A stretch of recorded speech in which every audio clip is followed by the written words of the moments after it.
You ask Tiger to solve. This deals with linear equations with one unknown.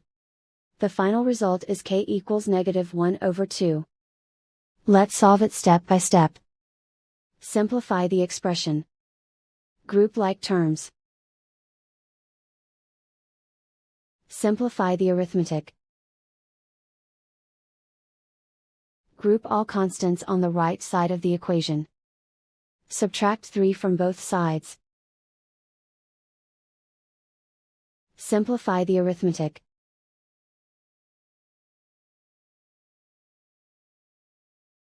Isolate the k. Divide both sides by 6. Simplify the fraction. Find the greatest common factor of the numerator and denominator.